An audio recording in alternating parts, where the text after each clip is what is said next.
자, 오늘은 이제 우리가 하나님께서 천지를 창조하실 때 사람을 만드시고 하나님 형상을 만드셨다 그랬죠. 하나님 형상인 사람을 만드셨고 그 사람으로서 회복시키기 위해 아브라함을 부르셨죠. 아브라함을 부르셨고 아브라함의 아들 이삭, 야곱, 요셉, 유다, 이 집안에 하나님께서 주셨던 약속, 하나님 주신 명령, 하나님 나라를 이루라고 하시는 말씀, 그 뭐죠? 큰 자가 작은 자를 섬기는 것. 하나님 나라는 큰 자가 작은 자를 섬기는 것에 있지요. 그렇게 애굽에 간 그들이 이제 다시 이제 출애굽합니다. 모세를 통해서 하나님께서 출애굽시키셨잖아요. 모세 아론을 통해서 하나님께서 그 길을 여셨고요. 그렇게 나온 이들이 40년 돌면서 이제 가나안 땅으로 들어갈 때 모세는 느보산에서 사라집니다. 마지막 설교 시내산에서 설교를 하죠. 느보산에서 설교를 하죠. 그 설교의 내용이 신명기이죠.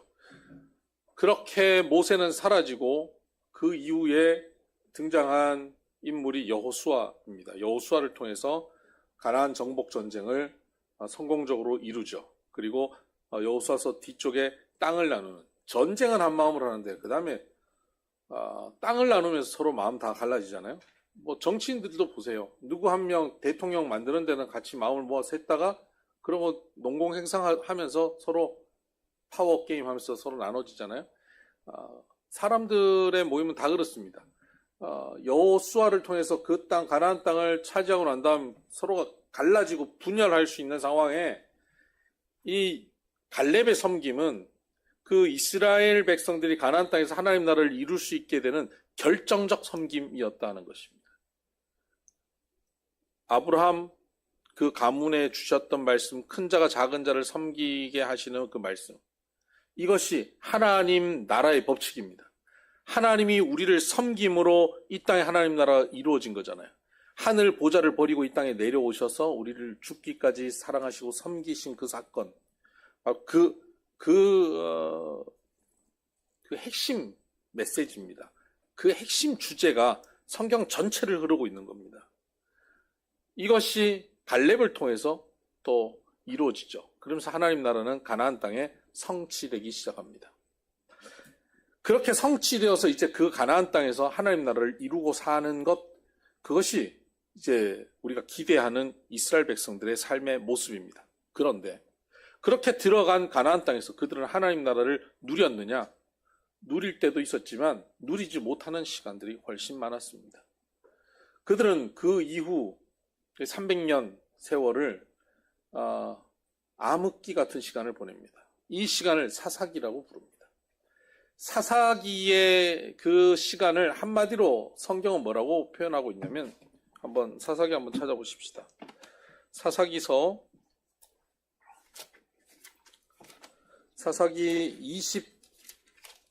21장 25절, 맨 마지막 장 마지막 절, 사사기를 한마디로 정리하고 있는 말씀입니다. 그때 이스라엘의 왕이 없으므로 사람이 각기 자기의 소견에 옳은 대로 행하였더라. 여러분, 왕이 없으므로 각자 자기 소견에 옳은 대로 행하는 시대, 이것이 사사시대입니다. 자기가 왕인 거예요. 자, 이스라엘이 가나안 땅으로 들어갔습니다. 젖과 꿀이 흐르는 땅, 하나님이 약속하신 땅으로 들어가서 하나님 나라를 누리는데 그곳에 왕이 없습니다. 왕이 없었나요? 왕은 하나님이 왕이십니다. 하나님 나라니까 하나님이 왕이죠. 하나님이 통치하시는 거잖아요. 하나님 나라의 핵심은, 한 나라라고 하는 국가가 형성되려면 핵심이 뭡니까? 영토가 있어야 되죠. 또 뭐가 있어야 됩니까? 영토와 국민이 있어야 되죠. 그리고 또 뭐가 있죠? 주권이 있어야 되죠. 근데 이 주권이 백성들에게 있을 때 이 민주주의죠. 주권이 왕에게 있을 때 왕정 국가잖아요. 이 주권이 하나님께 있을 때 신정 국가입니다. 하나님이 다스리시는 나라, 하나님 나라죠. 주권은 하나님께 있습니다. 하나님이 왕이신 것이죠. 그런데 이 당시에 왕이 없었대요. 하나님이 다스리시는데, 하나님께서는 이 시대에 하나님이 다스리시는데 독특한 방법으로 하나님이 다스리십니다.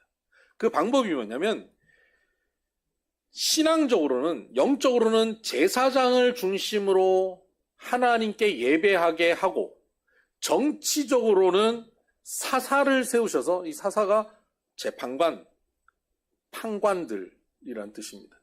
재판관, 이 사사를 통해서 정치적인 역할을 감당하게 하신 겁니다. 그러니까 실질적으로 우리 삶에 와닿는 정치, 경제, 군사, 이 부분은 사사가 중심이죠. 그래서 좋은 사사가 나타나서 하나님의 뜻을 가지고 대리 통치하는 것, 그것이 하나님 나라입니다. 여러분, 이것은 사사 시대에만 나타나는 것이 아니고요, 에덴 동산에서도 나타나는 현상입니다.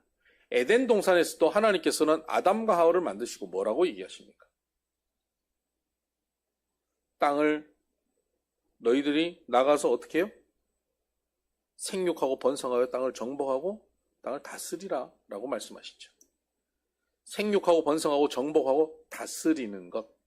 그러면 다스리기 때문에 아담이 그 에덴의 왕입니까? 아니요. 대리인입니다. 대리 통치자요. 하나님이 통치자입니다. 하나님의 뜻을 받은 대리인으로서 그 땅을 다스리는 것입니다. 하나님 나라는 그렇습니다. 이제 그 하나님 나라 에덴 동산이 한번 깨졌잖아요. 아브라함을 통하여서 하나님은 다시 하나님 나라를 건설하기 원하셔서 지금 이스라엘 백성들을 이렇게 고이고이 키우셔서 훈련시켜서 가나안 땅으로 데려오셨잖아요. 여기서 하나님 나라를 이제 다시 세우시고 계신 거예요. 이곳에서 하나님께서는 에덴의 정신처럼 대리 통치자를 통해서 하나님은 하나님 나라를 이루시고 있는 겁니다. 왕은 아니지만 대리 통치자입니다. 그 사람들이 사사입니다. 하나님의 뜻을 여기 구현하는 것이죠. 이것이 신약으로 가면 어떻게 되냐면요, 신약의 이 사사라고 불릴 수 있는 존재가 누구일까요? 하나님의 대리 통치자. 누굴까요? 예수님은 하나님이시고,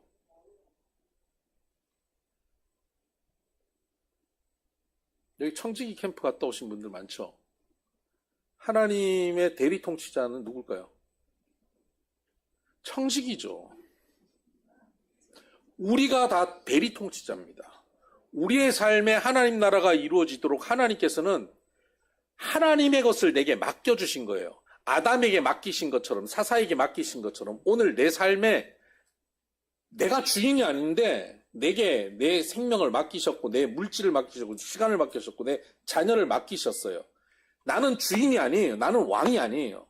대리인이에요. 대리 통치자. 여러분, 자녀를 내 마음대로 할 수 있다고 생각하십니까? 그거는 왕이 된 것입니다. 여러분 건강을, 여러분의 몸을 여러분 마음대로 사용할 수 있다고 생각합니까? 그건 내가 왕이 된 거예요. 여러분의 입을 여러분 마음대로 사용해서 말할 수 있다고 생각하십니까? 그건 내가 왕이 된 거예요. 그게 뭐냐면 사사시대입니다. 사사시대는 왕이 없으므로 왕을 인정하지 않는 겁니다. 각자 자기 소견에 옳은 대로 행한 거예요. 자기가 왕이 되어 산 것입니다. 그래서 사사시대는 암울한 시대가 된 거예요. 오늘 이 시대는 우리에게 뭐라고 얘기하냐면, 너는 청지기로 살아라가 아니라 너는 왕으로 살아라고 얘기합니다. 너는 주체적으로 살아라는 겁니다. 네 느낌대로, 네가 원하는 대로 살아라는 겁니다. 네가 행복한 것이 중요하다라고 말하는 겁니다. 누가 뭐라 그래도 네가 옳은 게 옳은 것이다라고 얘기하죠. 그래서 이 시대는 절대선도 없고요, 권위도 없어진 시대입니다. 진리가 없어진 것입니다. 내가 옳은 게 진리인 겁니다. 상대적 그 진리를 인정하는 시대죠. 포스터 모던이죠. 그런 시대가 되어버렸습니다. 오늘 이 시대가 사사시대와 같습니다. 사사기의 내용을 우리가 읽지 않아도, 여러분 사사기 내용은요, 우리 신문을 읽으면 사사기 내용과 똑같습니다. 오늘 이 시대에 벌어지는 모든 사건은 사사시대에 일어나는 사건들입니다. 이때 하나님께서는 이 암울한 시대에 이들이 부르짖으면 또다시 좋은 사사를 허락해 주십니다. 그럼 그 사사가 나타나서 또 하나님께 쓰임 받습니다. 그럼 그 사사가 통치하던 시절, 대리 통치하는 그 시간 동안 그 땅은 샬롬입니다. 사사시대는 엔샬롬의 시대거든요. 샬롬은 평화, 평강, 평안이잖아요. 참 평안, 세상이 줄 수 없는 평안, 샬롬인데 엔샬롬은 노라는 겁니다. 노, not. 샬롬이 없다입니다. 넌 샬롬입니다. 엔샬롬, 샬롬이 없는 시대가 사사시대입니다. 엔샬롬 시대에 샬롬이 있게 하는 것, 그것은 대리 통치자인 사사가 제대로 통치하게 되는 그 시기만, 그 지역만 샬롬이 임합니다. 오늘 이 시대도 마찬가지입니다. 엔샬롬의 시대입니다. 누구 하나 행복하고 평안하고 기쁘고 즐겁게 사는 사람이 없는 시대입니다. 다 걱정, 근심, 염려가 가득하대요. 여러분, 가만히 생각해 보면요. 하루 세 끼 이렇게 마음껏 먹고 살 수 있는 시기가 인류 역사상 얼마 안 됐습니다. 50년, 40년 전, 60년 전 못했습니다. 우리만 못한 게 아니라 미국에 있는 사람들도 그렇게 못 살았고요. 유럽에 있는 사람들도 그렇게 못 살았습니다. 인류 역사상 이렇게 풍요롭게 우리가 살 수 있는 시기는 지금이 되게 특이하고 특별한 시대를 살고 있습니다. 되게 복된 시대입니다. 우리 이번에 엄청 더웠잖아요. 이렇게 더웠는데 에어컨 틀고 건물에만 들어오면 춥다 하면서 지냈잖아요. 조선시대의 왕도 우리처럼 살지 못합니다. 우리는 밤새 에어컨도 틀 수도 있고 선풍기도 틀 수 있는데 왕은 선풍기가 없어요. 시녀들이 와고 했겠죠. 근데 그게 뭐 시원했겠습니까? 근데 우리는 왕보다 나은 시대를 살고 있거든요. 근데 우리는 염려와 근심이 많아요. 이런 시대에 감사가 없어요. 왜 그렇습니까? 이런 시대에 왜 기쁨이 없습니까? 왜 평안이 없습니까? 내가 왕이 되어 있어서 그래요. 이제 우리는 청직이어야 돼요. 우리는 사사여야 돼요. 하나님의 뜻대로 다스리는 사람이어야 한다는 겁니다. 사사는 자기의 권한이 주어졌다고 해서 자기 마음대로 다스리는 게 사사가 아닙니다. 사사기에 나오는 사사 중에 그렇게 마음대로 하는 사사들도 있습니다.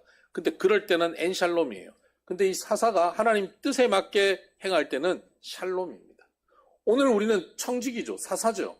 하나님이 우리에게 맡겨주신 시간과 물질과 관계들이 있습니다. 건강이 있습니다. 기회가 있습니다. 그것을 하나님의 뜻이 무엇인지를 알고 그것을 사용하기 시작하면 그것에 샬롬이 임합니다. 이 엔샬롬의 시대에 샬롬이 임하는 인생이 되기를 주님의 이름으로 축복합니다. 자, 이제 사사기에는 대사사가 6명 나오고요. 소사사가 6명 나옵니다. 사사들 이야기가 앞쪽에 나오고 뒤쪽은 사사시대의 암울한 이야기들이 뒤에 나오는데, 대사사는 여러분 아는 사사들이 한번 얘기 한번 해볼까요? 사사 아는 사람 한번 불러보세요. 입다. 사사 중에 제일 알기 어려운 사람을 한 명 부르시는 입다. 또 기드온, 온니엘, 에훗, 드보라.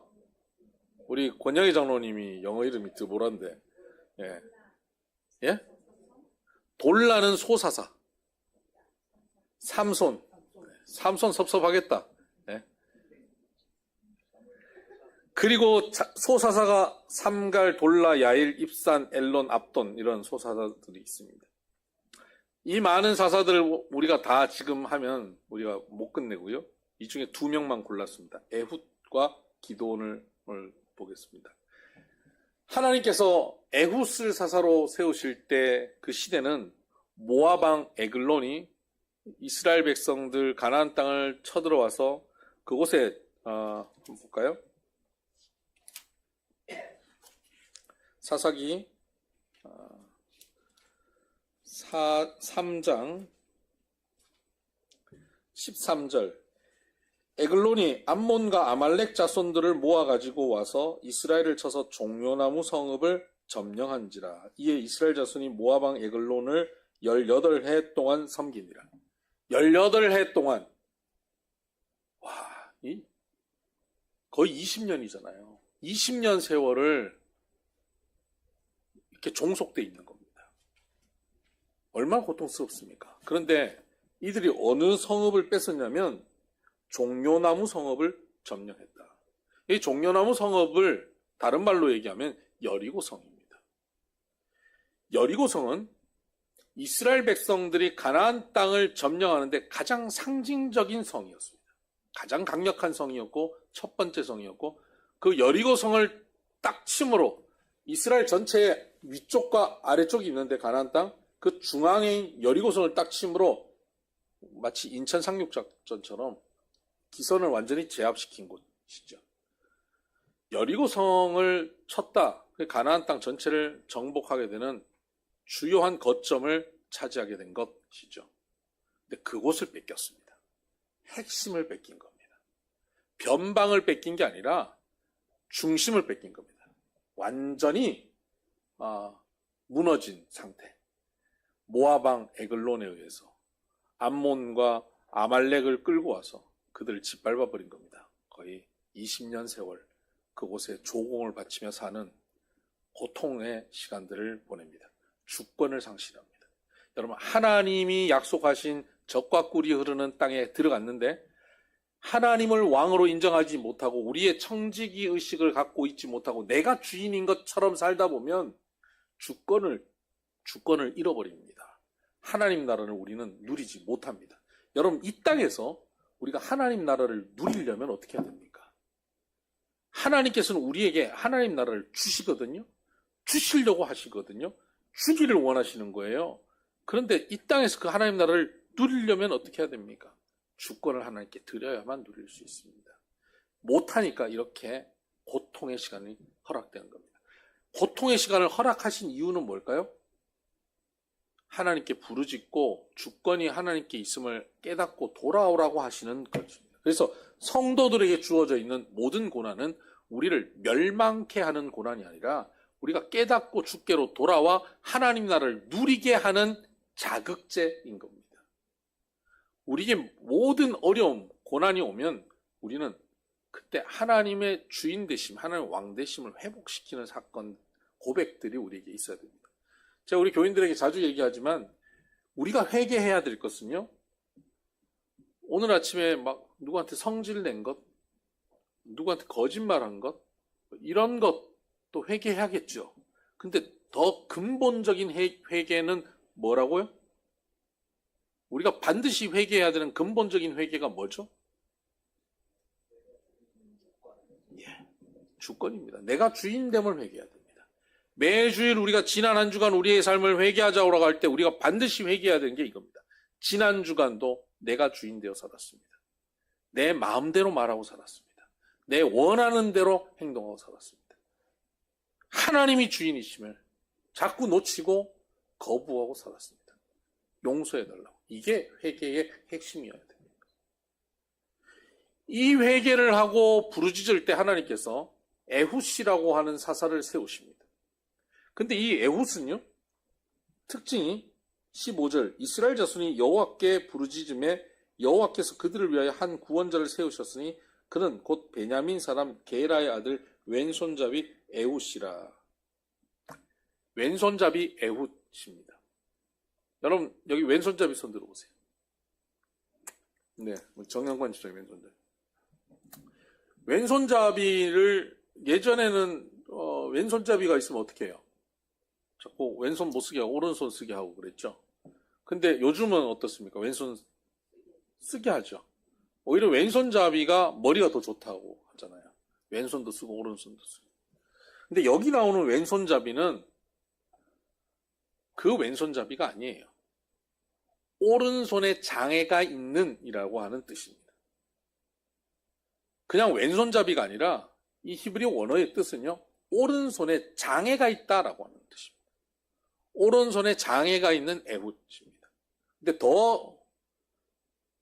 여기 우리가 더 의미를 부여할 부분은 이겁니다. 베냐민 사람 왼손잡이 에훗입니다. 베냐민이라고 하는 이름의 뜻이 뭔지 아십니까? 베냐민, 오른손의 아들이라는 뜻입니다. 오른손의 아들 집안입니다. 이 집안. 오른손이 핵심입니다. 여러분, 당시에 남자들에게 있어서 오른손이라고 하는 것은 남성의 상징입니다. 힘이 있다. 그 당시 고대는 남자에게 제일 요구되는 건 힘이에요. 요즘은 남자들이 힘이 있어봐야 잼병이 났다고 그러잖아요. 그 힘으로 뭐 쓸 데가 있습니까? 요즘 남자들은 이렇게 이쁘고 잘생겨 저처럼 이렇게 기염상을 이렇게 허탈한 웃음을 지고 잘생겨야지. 힘만 세면 뭐 하겠습니까? 제가 듣는 얘기입니다. 힘만 세면 맞아. 잼병이나 따라오고. 여러분, 당시에 힘센 집안, 오른손의 아들의 집안에 오른손에 장애가 있는 에훗, 어떨까요? 오른손을 잘 쓰는 사람들 사이에서 오른손에 장애가 있는 아들이에요.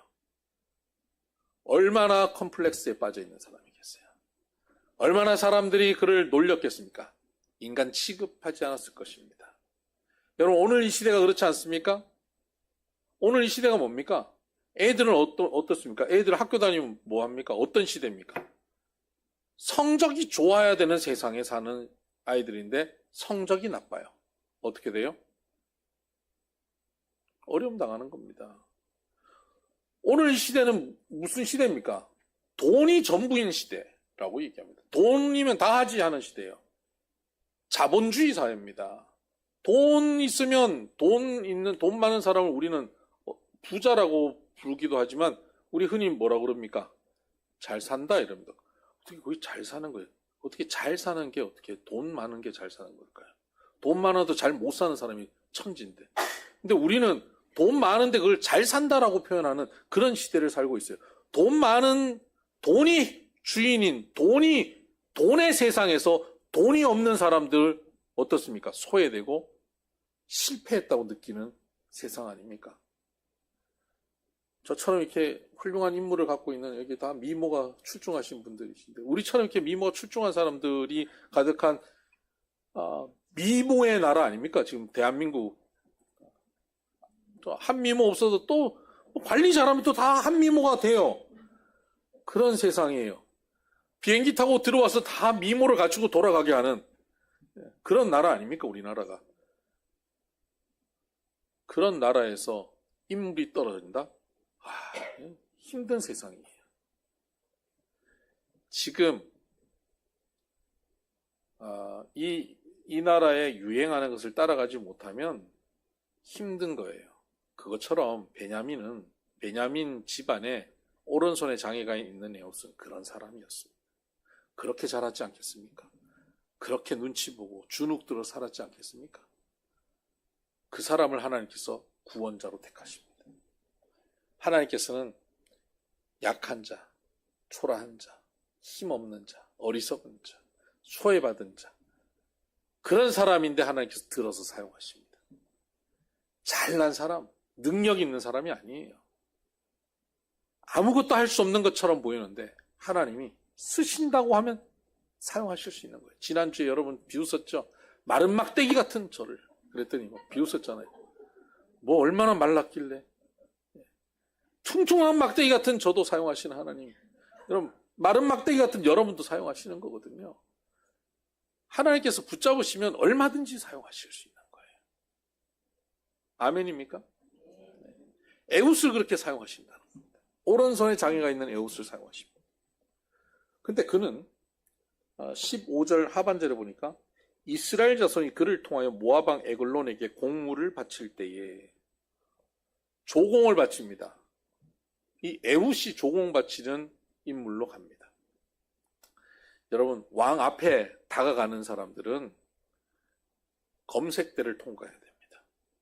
그리고 위험한 인물이 되면 안 됩니다.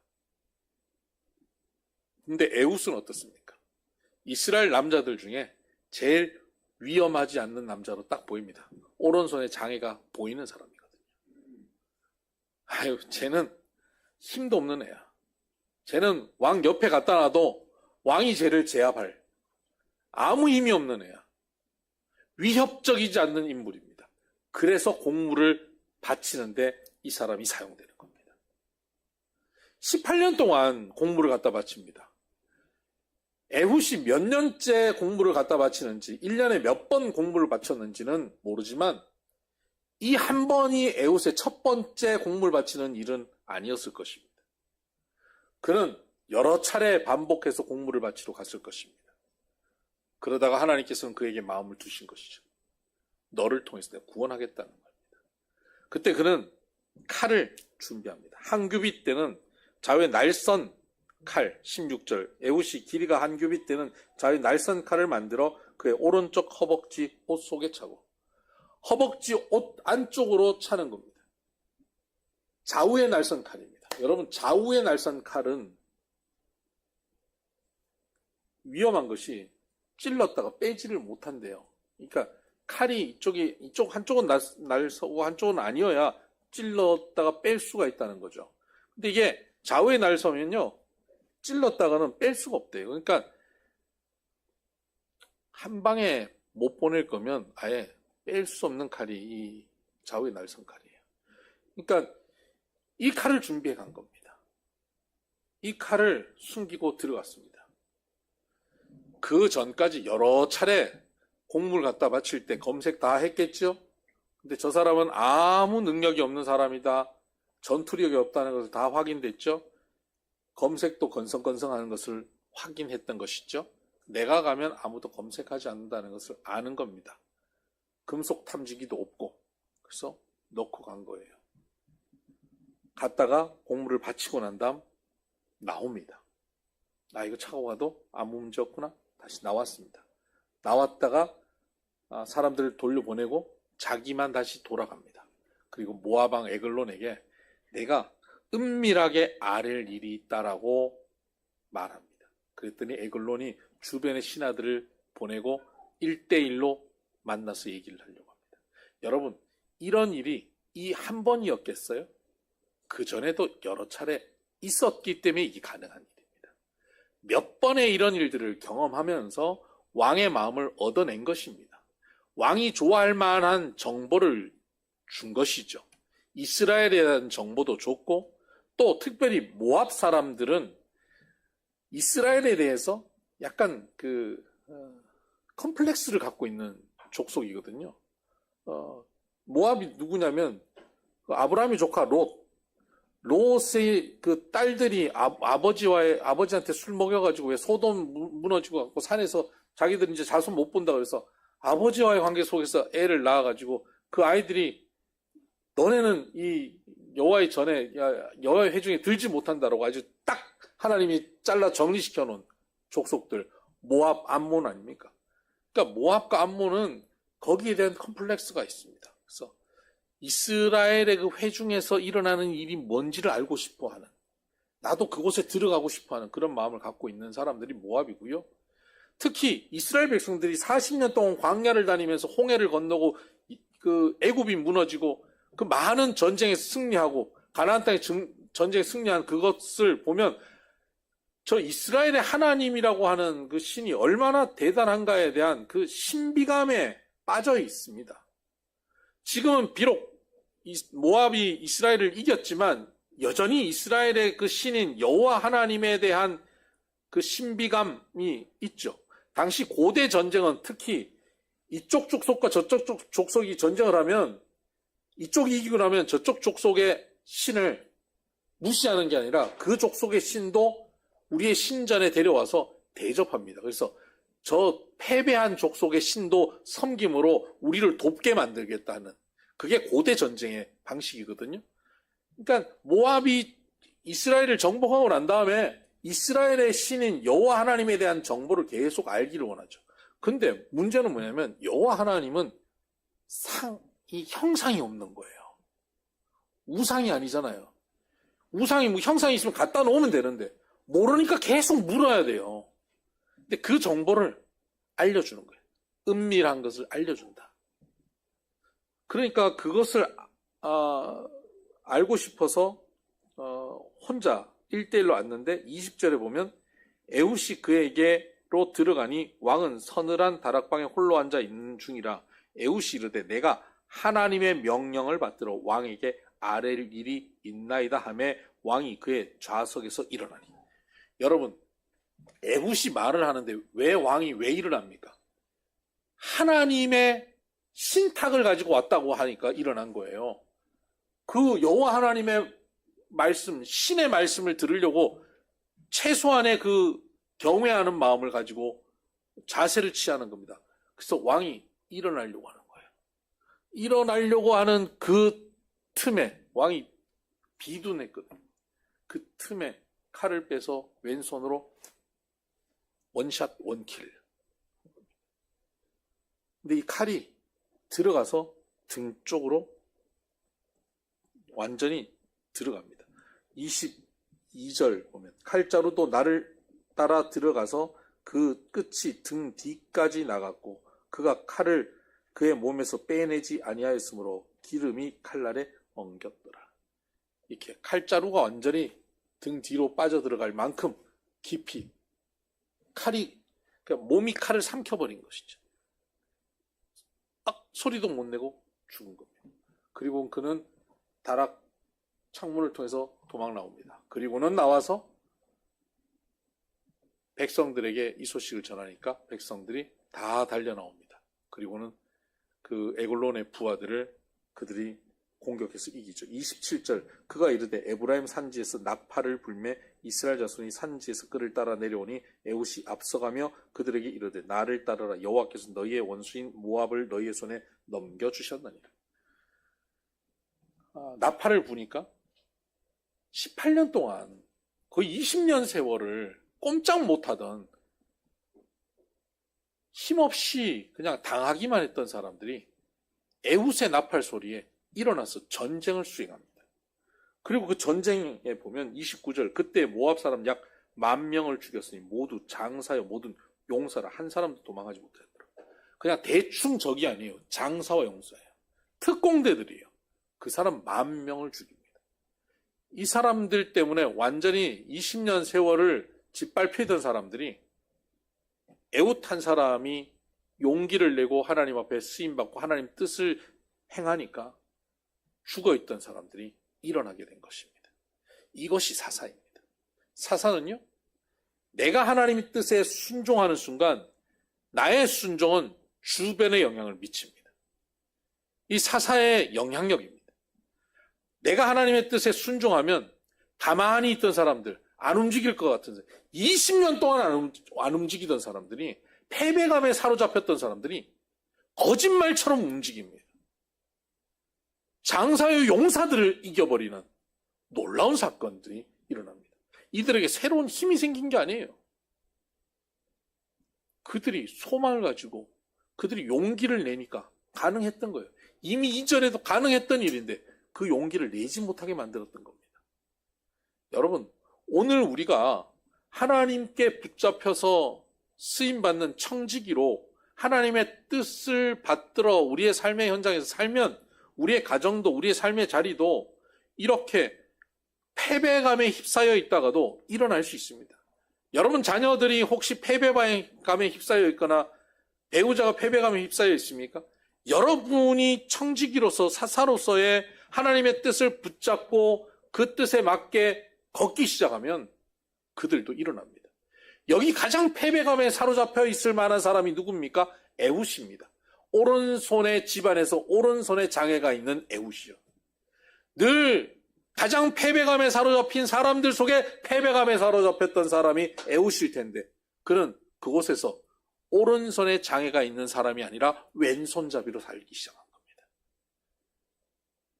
오른손에 장애가 있는 것, 그것에 몰두하지 않고 내가 할 수 있는 왼손을 갈고 닦은 겁니다. 그러니까 원샷 원킬이 가능했던 겁니다. 왼손으로 한 번 찌르는데 그 단 한 번으로 왕을 죽일 수 있는 실력을 준비하고 있었던 것이죠. 성실한 사람입니다. 여러분, 우리가 지금 무엇을 가졌냐, 무엇을 할 수 있느냐, 남들보다 뭐 더 잘났느냐, 경쟁에서 이겼냐, 이게 중요하지 않아요. 경쟁에서 져도 돼요. 남들보다 못나도 괜찮습니다. 가진 것 없어도 돼요. 그곳에서 내가 할 수 있는 것에 오늘 최선을 다하고 오늘 열심히 성실하게 살아가다 보면 어느 날 하나님께서 내가 너를 쓰겠다라고 할 때 쓰임 받는 것입니다. 다윗은 형제들 중에 제일 무시받던 사람 아닙니까? 사무엘이 와서 아들 다 데려오라 하는데 다윗 놔두고 다른 아들들 다 데려와서 아들 다 왔습니다라고 자기 아버지가 그렇게 얘기할 만큼 다윗은 인정받지 못한, 아버지께도 인정받지 못하던 아들입니다. 형들은 군인인데 군인은 엘리트 직업이고요. 당시에 목동은 가장 천한 직업입니다. 목동인 다윗입니다. 인생에 뭐가 그에게 가능성이고 소망이겠습니까? 아무것도 소망이 없습니다. 그냥 목동으로 살면 그냥 평생 양이나 데리고 살며 끝나는 인생입니다. 여러분 모세 보세요. 40년 동안 양이나 치고 끝나잖아요. 그렇게 하다가 하나님 불러주셨잖아요. 40년 동안 양치입니다. 여러분 목동을 한번 시작하면 그냥 어린 다윗 이렇게 있다가 나이 좀 들면 다른 직업을 옮기는 게 아니라 그냥 목동으로 그냥 쭉 가는 겁니다. 늙어 죽을 때까지 목동이에요. 그런데 그가 그 목동의 일을 성실하게 합니다. 최선을 다합니다. 거기서 사자와 곰과 싸워서 자기에게 맡긴 양떼들을 건져냅니다. 물맷돌 던지는 것을 연습합니다. 그곳에서 혼자 있으면서 하나님을 찬양합니다. 그렇게 날마다 성실하게, 날마다 최선을 다해, 날마다 기쁘게 행복하게 살던 다윗이 하나님께 붙잡혀 쓰임받는 것입니다. 오른손에 장애가 있지만 에훗이 하나님께 붙잡혀서 쓰임받을 때 구원의 역사가 펼쳐진 것입니다.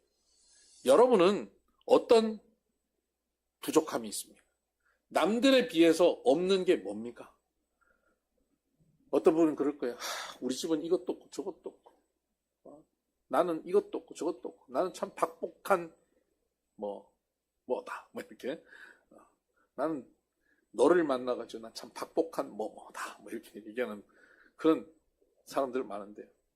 없는 것에 집중하는 게 아니라 있는 것을 가지고 오늘 하는 것입니다. 그때 하나님께서 우리를 청지기로 제대로 사용하실 수 있습니다. 두 번째 사사, 우리가 집중할 사사는 기드온입니다. 기드온은 지금도 이스라엘 사람들은 전쟁하면 기드온의 전쟁을 떠올립니다. 13만 5천 명의 미디안 군사를 300명으로 승리한 전쟁, 그것이 기드온의 전쟁입니다. 기드온은 정말 대단한 장군입니다. 지금 현재 이스라엘도 기드온 그 최고의 장군으로 인정하고 있을 정도죠. 기드온은 보통 인물이 아니죠. 그죠? 이름부터도 범상치 않잖아요. 기드온. 기도를 온한 사람. 우린 기도를 오프하고 사는데, 그 사람은 기도를 늘 온하고 있는. 그래서 늘 쉬지 않고 기도하는 사람. 그런데 기드온이요, 사실 초라한 사람입니다. 미디안에 의해서 7년 동안 지배를 받고 있고, 그들이 추수할 때쯤 되면 미디안이 항상 오는 게 아니에요. 미디안 머리가 좋아요. 평소엔 가만히 놔뒀다가 추석 시즌에 오는 거예요. 추석 시즌에. 추수할 때쯤 돼가지고 낙타 떼를 쫙 끌고 옵니다. 낙타 부대입니다. 그러니까 말보다 위에서 활을 쏘고 창을 찔러요. 그러니까 전투기가 급이 다른 거예요. 지금 북한의 전투기가 30년 전, 50년 전 전투기라 그러잖아요. 지금 우리나라 전투기는 급이 다른 거잖아요. 걔네들하고 싸움을 할 수가 없는, 걔네들이 싸울 수가 없는 거예요. 북한은 공군이 없는 거나 다름없는 그런 수준인데, 지금 미디안은 약대 부대를 끌고 와요. 그러니까 무수히 많은 약대 부대가 와가지고 이스라엘 짓밟아 버립니다. 딱 추수 때 와가지고 딱 짓밟고 추수한 걸 싹 가져갑니다. 안 굶어 죽을 만큼만 남겨주죠. 그래 다음번 농사를 또 지으니까요. 그러면 겨우 목숨만 유지해서 농사를 지어놓으면 또 와서 싹 가져갑니다. 이게 7년째입니다. 정말 죽을 것 같은 순간이죠. 그때 기드온은 뭘 하고 있었냐? 기드온은 상해로 가서 임시정부를 수립해가지고 독립 운동을 지금 꿈꾸고 있던 그런 인간이 아니었습니다. 나 혼자 살아보겠다고 포도즙 틀에 들어가서 밀을 이렇게 가지고 와서 추수해서 밀을 가지고 포도즙 틀에 들어갑니다. 포도즙 틀이라고 하는 게 형태가 좀 다양하긴 한데 여기 들어갔다라고 표현하는 거 보면 그 큰 바위, 이 바위가 우리나라 바위와는 좀 다르죠. 좀 푸석푸석해서 이렇게 파낼 수 있습니다. 파내면 바깥에는 모양이 바위인데 그 안에는 구멍이 있는 거죠. 이렇게 웅덩이처럼 이렇게 돼 있는 거죠. 그럼 그 밑에 구멍을 이렇게 내고 대롱을 하나 이렇게 딱 붙이고 거기다가 포도를 넣어서 그 위에 포도에 올라서 사람들이 이렇게 밟으면 그 대롱으로 포도즙이 쫙 나옵니다. 이게 포도즙 틀이거든요. 이게 큰 바위에 그 구멍 안에 밀을 들고 들어서 거기서 타작하는 겁니다. 여러분 타작은 어떻게 하냐면 타작 마당에서 하거든요. 여러분 예전에 시골에서 타작하는 거 보셨죠? 넓은 타작 마당에서 이렇게 타작을 하면 바람이 이렇게 불고 조금 발전됐을 때는 큰 선풍기 돌리면 막 날아가고 그렇게 하잖아요. 쭉정이는 날아가고 알곡만 남아요. 옛날 여름 성경학교 때 불렀던 찬양. 흔들. 몰라요? 쭉정이는 날아가고 알곡만 남아요. 주일학교를 안 다니셨군요. 알곡만 그게 그 타작마당인데 그 포도즙 틀에서 이거 할 수 있겠습니까? 못하죠. 포도즙 틀에서 어떻게 타작할까요? 일단 자세가 쭈그려 앉습니다. 쭈그리고 앉아서. 여러분, 남자가 이렇게 쭈그려 앉았을 때 참 초라합니다. 요새는 그런 사람들 별로 못 보는데, 한 20년 전만 해도 식당 들어갔다 사람들 나와가지고 쭈그려 앉아서 그 앞에서 담배를 이렇게도 안 펴, 이렇게 피면서 가래침 탁탁 뱉고 쭈그려 앉아갖고 이렇게 앉아있는 남자들 본 적 있으시죠? 혹시 여기도 그런 남자들 계세요? 왕년에 그런 남자들 계십니까? 여기는 없어요. 진짜 그 꼴불견입니다. 추합니다. 딱 그 자세로 앉아가지고 담배를 기분 게 아니라 밀을 그리고 이렇게 알고 이쪽에 놓고 하나를 그럼 이렇게 쭉정이는 어디로 가겠습니까? 밖으로 안 가요. 이 안에서 돌아요. 눈에 들어가서 물고 여기 뭐 다 묻고 땀 뻘뻘 흘리고 그럼 혼자서 얼마나 십퉁되겠어요. 투덜투덜. 나 하는데 형들은 왜 안 도와주냐. 뭐 아버지는 왜 안 도와주냐. 뭐 내 인생 이게 뭐냐고. 팔자가 세가지고 그렇다고. 그러고 있지 않겠어요? 그런 상황에 저 위에서 소리가 들리는 거예요. 하나님의 사자가 그 저 위에 포도즙 틀 위에서 그 아래를 이렇게 보는 그 얼마나 초라한 그 기도원의 모습이겠어요. 그 기도원을 향해서 뭐라 그럽니까? 그 웅덩이 그 굴 같은 곳에 울리는 그곳에 이렇게 얘기합니다. 작게만 얘기해도 크게 들리는 곳에 큰 용사요. 여기서 하다가 갑자기 큰 용사요.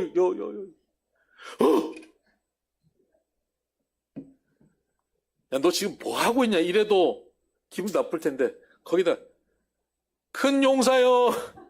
놀리는 거지. 그렇지 않겠습니까? 왜 난 놀리냐 이거지. 큰 용사라고 하나님이 불러주십니다. 놀리는 것 같아요. 현실의 기도원으로서는 상상도 못할 명칭을 붙여주십니다. 큰 용사. 하나님께서는 그렇게 기도원을 불러주십니다.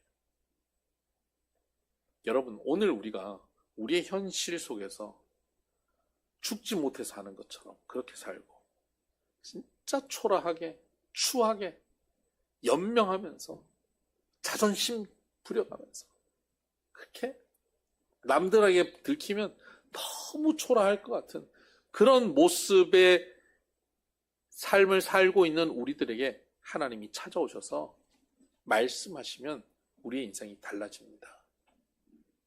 그런 인생도, 그 초라한 인생도 하나님 말씀하시면 그때부터 다른 인생을 살 수 있습니다.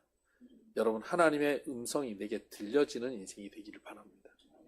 하나님께서 큰 용사여 하는 순간 그는 큰 용사가 되는 겁니다. 우리는 큰 용사는 어떤 뭐 대단한 걸 하고 나서 그걸 증명할 때 큰 용사가 되는 것인데 그게 아니에요. 하나님께서는 너는 큰 용사다 그러면 그때부터 큰 용사입니다. 너는 내 것이다 그러면 내 것인 거예요. 너는 보배라 그러면 보배인 거예요. 여러분 하나님께서 우리에게 말씀하시면 그 말씀이 내가 보는 현상보다 더 정확한 겁니다. 내가 만지고 보는 이 현실보다 더 명확한 것은 말씀입니다. 그래서 오늘 내 현실이 초라하고 추하고 보잘것없어도요. 오늘 성경을 읽으면서 또 예배를 드리면서 하나님이 내게 들려주시는 말씀이 들리잖아요? 그럼 그것이 지금 내가 느끼는 현실보다 더 정확한 현실이라고 여러분 인정하셔야 됩니다. 너는 큰 용사다 라고 하는 음성이 여러분 들리십니까? 그럼 그게 여러분의 것이에요. 오늘 이 말씀이 내게 들리는 대로 반응하며 살 수 있게 되길 바랍니다. 기도는 그 말씀을 듣고 네 손을 통해서 네가 구원할 것이다 라고 말씀하시고 내가 너와 함께 한다라고 말씀하시는데 그렇게 되면 좋겠는데 잘 안 믿어져. 잘 안 믿어지니까 제게 표징을 보여달라 그럽니다. 잠깐 기다리시라고 표징을 달라고 그러면서 달려가서 음식을 마련해 옵니다. 염소 새끼 한 마리 그리고 한 에바의 떡. 한 에바라고 하면요 22리터짜리 가루 22리터 가루입니다. 22리터면 이만큼 안 되겠습니까? 22리터 떡이면 몇 명 먹겠습니까? 우리 다 먹고도 남을걸요? 22리터 떡을 준비해 옵니다. 그리고 국을 이만큼 끓여옵니다. 여러분 7년 동안 지금 먹을 거 빼앗겼던 삶을 살고 포도즙 틀에서 타작하고 있던 사람이에요. 근데 그 정도의 음식을 마련해 온다는 거는 이건 엄청난 희생입니다. 너무 과합니다. 그냥 햇반 하나 데워서 김치 하나 들고 와도 또 귀할 텐데 그 시대에 그렇지 않습니까? 그런데 이게 보통이 아닙니다. 어디 거기 염소 새끼 하나를 잡아와요? 그거 아버지한테 들키면 다리 몽둥이 부러질 겁니다. 그런데 그걸 해옵니다. 왜요? 이 말씀이 하나님의 말씀인지를 확인하고 싶어서 아메츠하고 싶어서 도끼 마주하고 싶어서 하나님의 말씀을 확인하고 싶어서 하나님께 예배를 드리고 싶은 거예요. 예배의 제사를 드리는데 아낌없이 드리는 겁니다. 우리가 하나님께 예배할 때 이렇게 정성을 다해서 나오는데 그때 하나님 뜻이 명확해지는 겁니다. 예배할 때는 정성을 다해서 나오는 사람이 있고요. 교회에. 또 마지못해 나오는 사람이 있어요. 그 마지못해 나오는 사람은 좀 천천히 나와요. 늦게 나오고. 근데 정성을 다해서 나오는 사람은 일찍 나와요. 와서 막 준비도 하고 이래요. 오늘도 이제 정성을 다해서 나오신 분들 일찍 오셔서 이거 우리 송상근 집사님이 제일 정성을 다해서 제일 멀리서 오신 분 아니에요? 비 맞으면서 빵 들고 이렇게 오셔가지고 이거 지난주에 테이블 세팅 안 돼 있습니다. 이거 의자 다 치우고 제가 돕겠다니까 목사님 저 준비하시라고. 이거 제가 전문가입니다. 의자 정리하는 전문가 자격증 어디서 따나요? 다 하시. 정성을 다하는. 이럴 때 이렇게 예배 드릴 때 하나님 뜻을 명확하게 아메츠 해갈 수 있습니다. 이렇게 안 해도 늦게라도 오면 좋습니다. 지각해도 늦게라도 오는 게 좋습니다. 마지막 축도 때라도 오는 게 좋습니다. 아니면 축도 끝나고 나중에 교인들 교제하는 시간에 와도 좋습니다. 그렇게 해서 와도 좋습니다. 그것도 교회 오는 겁니다. 그런데 그렇게 오면 하나님의 뜻을 명확하게 알 수는 없어요. 하나님의 말씀을 명확하게 알고 싶으면 정성을 다해 하나님께 예배를 드리셔요. 이렇게 정성을 다해서 딱 예배를 드리는데 사자가 지팡이로 딱 대니까 하늘에서 불이 떨어져서 그걸 다 태웁니다. 그때 하나님이 임재를 경험합니다. 이것이 하나님의 말씀이구나 하고 명확하게 깨닫습니다. 그리고 그곳을 단을 쌓고 그곳을 뭐라고 부르냐면 여호와 샬롬이라고 부릅니다. 샬롬. 여러분 사사시대가 엔샬롬의 시대 아닙니까? 그런데 그곳을 샬롬이라고. 조금 전까지 두려워서 포도즙 틀에서 그 이삭을 타작하던 그 겁쟁이 기드온이 엔샬롬이어서 그렇게 살던 기드온이 샬롬이라고 고백하게 되는, 환경이 바뀌지 않았는데 하나님의 말씀이 내게 명확하게 들리고 그 하나님 말씀임을 확인하니까 그에게 평안이 임해버린 겁니다. 여러분 이런 평안을 맛보셨습니까? 내 삶은 지금 너무 지치고 피곤하고 어렵고 풀어야 될 문제들이 산적하고 남들이 나를 걱정해 줄 만한 상황들이 내게 닥쳤는데도 예배를 드리고 하나님의 말씀을 듣는 가운데 아멘 하게 되고 하나님이 나와 함께 하신다, 내가 너와 함께 한다 라고 하시는 그 말씀이 딴 사람이 아니라 내게 들려주시는 말씀으로 믿어지는 순간, 여러분 남들이 내 걱정하고 있는데 난 너무 샬롬인, 너무 평안한 그런 경험 해보셨죠? 못 해보셨으면 지금 하시길 바랍니다. 지금 할 줄 아니 제가 너무 늦게 왔는데요. 이렇게 괜찮습니다. 이번 주에 일찍 와서 이제 합시다. 그 확신이 들면 그 어디나 하나님 나라가 되고 샬롬이 됩니다. 저와 여러분이 이 확신 가운데 샬롬을 누리고 살기를 바랍니다. 그리고는 기드온이 이제 그 이야기 다 할 수는 없고 백성들을 모으기 시작합니다. 전쟁을 하기 위해서. 사람들 쫙 모입니다. 32,000명이 모입니다. 그런데 막상 백성들을 모아놓고 이 백성들 데리고 뭘 하려고 하니까 이제는 더 책임감이 느껴지는 거예요. 부담감.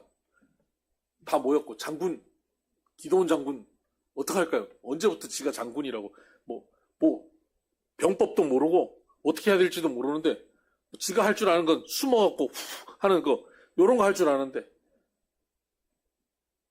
두려운 거예요. 그러니까 하나님 앞에 또다시 묻는 겁니다. 하나님 정말 내 손으로 구원하는 거 맞습니까?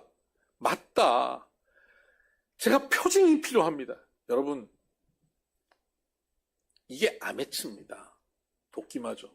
하나님이 하신 말씀에 대한 의심이 생기잖아요. 그러면 도망치지 마세요. 그 말씀에 부딪히세요. 그 말씀이 내게 주신 말씀이 진짜 맞습니까? 의심이 됩니다. 두렵습니다. 확인해 주세요라고 말씀에 부딪히세요. 말씀에 부딪혔는데 하나님 말씀으로 확인을 안 시켜주시고 그 말씀이 아니다 그러면 안 하면 되잖아요. 그럼 굳이 전쟁하러 나가요. 하나님이 함께 하신다는 걸 확인도 안 시켜주시는데. 부딪히세요. 여러분, 하나님 말씀인지 확인하는 거 부딪히는데 두렵습니까? 뭐가 두렵습니까? 이게 하나님 말씀인 것이 확인될까봐 두렵습니까? 아니면 하나님께서 확인 안 시켜주실까? 하나님 나에게 말씀 안 해주실 것이 두렵습니까? 뭐가 두렵습니까? 여러분, 이렇게 안 해보셨어요? 이렇게 안 하고 사세요? 사업을 해도 이걸 뭔가 할 때 하나님 어떻게 할까요? 묻고 질문하고 아메츠하고 하잖아요. 여러분 결혼할 때 그렇게 안 하고 결혼하셨죠? 묻고 하셔야죠. 저는 개척할 때도 묻고 확인하고 그러고 개척을 하는 거예요.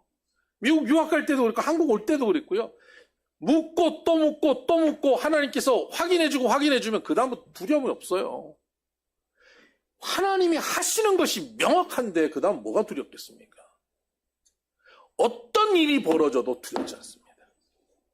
그 일이 어려움이 벌어지고 도저히 더 진행할 수 없는 상황이 벌어져도 묵묵히 갈 수 있습니다. 확인한 사람이 그렇게 갈 수 있습니다. 제가 그렇게 걸어가는데 하늘 말씀인지 알고 걸어가고 있는데 어려움이 계속 벌어지고 있어요. 그때 저에게 물어요. 사람들이. 목사님 어떻게 하실 건데요? 하나님께서 목사님께는 뭐라고 말씀하셨는데요? 제가 그랬죠.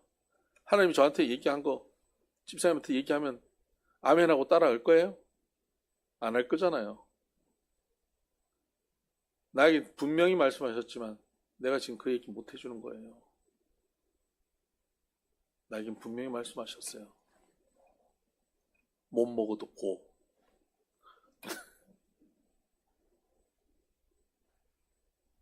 가는 거예요. 왜요? 왜 못 먹어도 고 할 수 있습니까? 고집스러워서요? 아니요. 하나님 말씀하셨으니까요. 멈추라고 해야 멈추지. 멈추라고 하면 멈출 거예요. 아니면 가는 거예요. 여러분, 이거 확인하셔야 돼요. 이거 훈련하셔야 됩니다. 확인하려고 하면 하나님은 확인시켜 주십니다. 반드시 확인시켜 주십니다. 어떻게 확인시켜 주시는데요? 여러분, 케이스 바이 케이스입니다. 그러니까 여러분 확인시켜 주시는 거에 대해서 하나님께서 확인시켜 주세요라고 계속 묻고 나가다 보면 확인시켜 주는 게 명확하게 보일 겁니다. 들릴 겁니다. 아, 이건가? 예, 그겁니다. 그렇게 확인시켜 주세요. 기도는 정말 유치한 것을 가지고 확인을 합니다. 양털뭉치 사건. 하나님, 아침에 일어나면 양털뭉치에만 이슬이 있고 바닥에는 이슬이 없게 해주옵소서. 그러면 하나님의 말씀이 사실인지 알겠습니다. 딱 다음날 아침 갔더니 양털뭉치에만 이슬이 있고 땅에는 없어요. 그랬더니 의심이 바로 들어옵니다. 아, 해가 뜨니까 땅에 거는 말라버리고 양털뭉치는 남았구나. 하나님, 내일은 반대로 해주세요. 얼마나 유치합니까? 근데 거기에 다 하나님께서 응답하시고 해주십니다.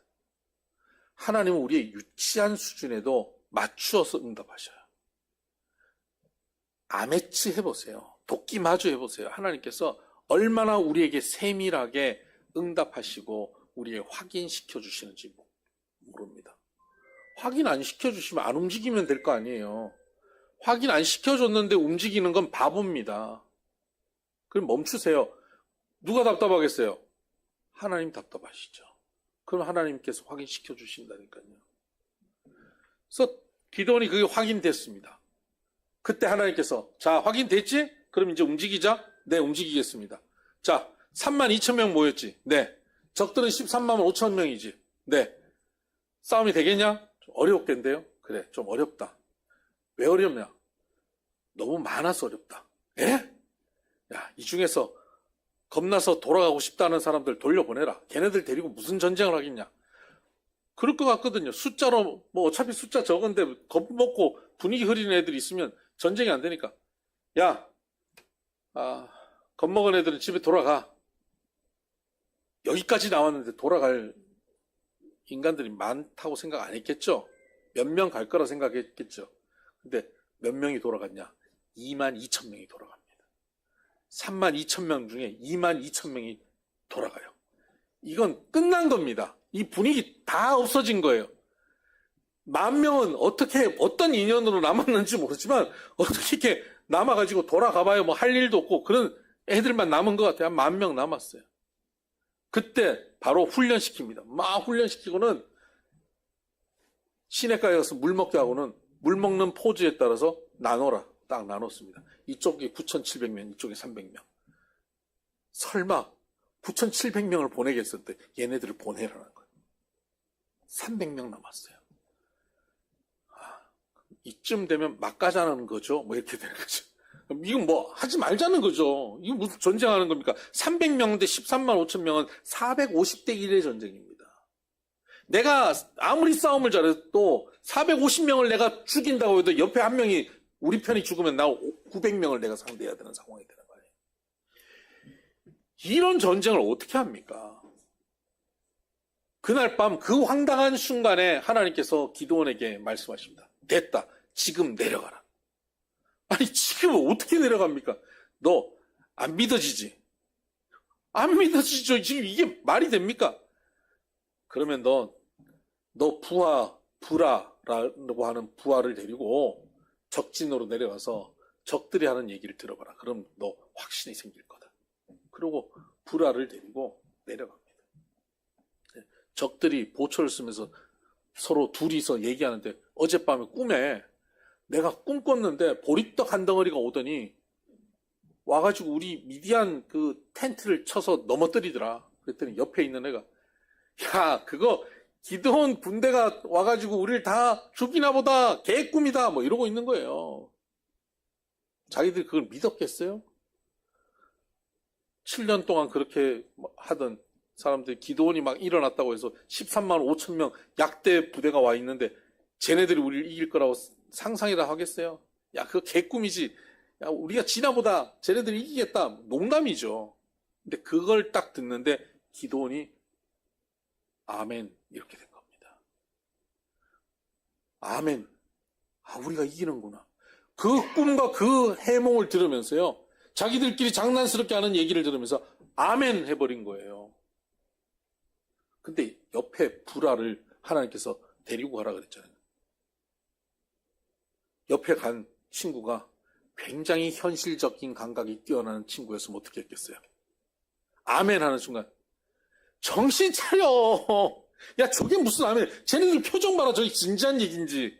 그리고 쟤네들 꿈 해몽 지들끼리 한 이야기 저게 뭘 우리가 믿을 말이야.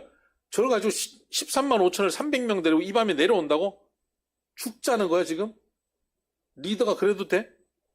이러지 않겠어요? 네가 하는 게 그게 그 광신도야. 그러지 않겠습니까? 근데 그때 이 옆에 있던 부라가 같이 아멘한 겁니다. 그러니까 하나님께서 걔를 데려가라고 말씀하신 거죠. 그때 아멘할 때 같이 맞장구 쳐줄 수 있는 사람이에요. 김 빼는 것이 아니라 초 치는 것이 아니라 같이 아멘할 수 있는 사람. 그런 동력자를 하나님께서 붙여주신 겁니다. 그리고는 올라가서 300명을 데리고 전쟁에 참여하는 겁니다. 나팔 들고 항아리 들고 횃불 들고 나갑니다. 그리고는 그 하나님의 비밀 경기 나팔, 횃불, 항아리로 깨트렸을 때 그들이 무슨 일인지 서로가 서로를 죽이기 시작해서 13만 5천 명이 끝나버립니다. 이게 기드온의 전쟁입니다. 하나님께서는 이렇게 기드온을 승리케 하셨습니다. 아메츠 할 때, 하나님의 말씀 앞에 담대 있을 때, 확인해서 하나님 말씀이라고 분명히 믿어지는 사람, 그 사람을 통해서 하나님은 역사하십니다. 여러분, 하나님이 여러분에게 말씀하십니까? 적당하게 한번 은혜 받고 마는 게 아니라 그것이 내게 주신 말씀인지 확인해서 내게 주신 말씀이라면 어떤 어려움이 있어도 300명으로 13만 5천을 상대하는 일이라 할지라도 담대히 나갈 수 있지 않겠습니까? 문제는 뭐냐면 내가 300명이냐 13만 5천 명이냐 이게 문제가 아니에요. 하나님이 내게 말씀하신 그것이 사실이냐 이게 문제예요. 하나님 내게 말씀하셨냐? 이 말씀이 내게 주신 게 맞냐? 이 확인하는 것. 이게 중요한 겁니다.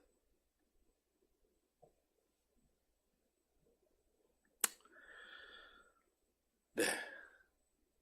눕기로 들어가야 되는데 오늘 여기까지 하고 루스는 다음 주에 하십시다.